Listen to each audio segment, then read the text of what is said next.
তো চলো, এই যে হচ্ছে বেল, এটা হচ্ছে 3 নম্বর বেল। 2 নম্বর বেল দেখিয়ে দিয়েছি, এটা 3 নম্বর বেল। হাঁটে না যে, হাঁটানো তো মুশকিল। এটা 3 নম্বর বেল দেখিয়ে চলো।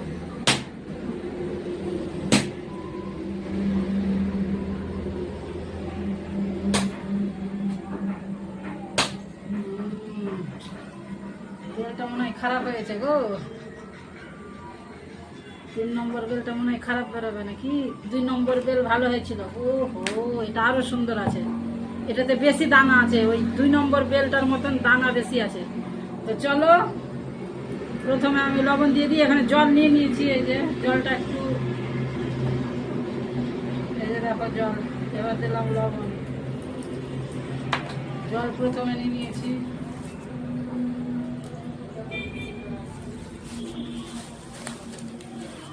তো চলো, এবার নেব আমি চিনি। 2, 3, 4, 5, 6 চিনি।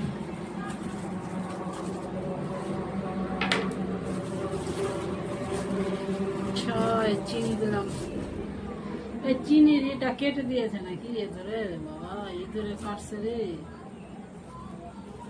ইঁদুরে চিনি কেটে দিছে রে। এই যে দেখো বেলটা, এটাতে বেশি দানা। এই যে দেখো বেশি দানা হয়েছে, যে বেশি দানা হয়ে আছে। চলো আমি তুলে নিই।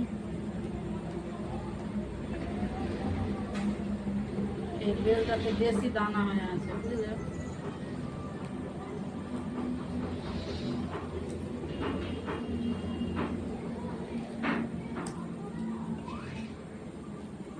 তো চলো, এভাবে আমি তুলে নিই পুরোটাই। তো চলো, পুরো তুলে নেওয়া কমপ্লিট। এবার কি করব, এভাবে হাত দিয়ে, এটা হাত তো নোংরা হয়ে গেছে, এটা হাত লাগবে না। এটা হাত তো ধুয়েছি ভালো করে হ্যান্ড ওয়াশ দিয়ে। তো এইভাবে চলো, এই যে হাত দিয়ে এইভাবে মুছে নেবো। হ্যাঁ ঠিক আছে, হাত দিয়ে তো এইভাবে ভালো করে চটকে নেবো। কেন, বেল তো হাতেই বেশি টেস্ট লাগে। যে কোনো শরবত হাতের বেশি টেস্ট হয়, কিন্তু হাতটা ভালো করে ধুয়ে নিতে হবে, ফ্রেশ করে একদম সাবান দিয়ে, মানে যার যেটা দিয়ে ইচ্ছে ভালো করে ফ্রেশ করে ধুয়ে নিতে হবে, হাত পরিষ্কার করে নিতে হবে। তো চলো, এইভাবে আমি হাত দিয়ে করে নেবো, করে নিই, তারপরে আসছি। ভালো করে হাত দিয়ে মুছে নিয়ে আসছি আমি আবার। হ্যাঁ, তো চলো, এটা 3 নম্বর বেলটাতে, এটা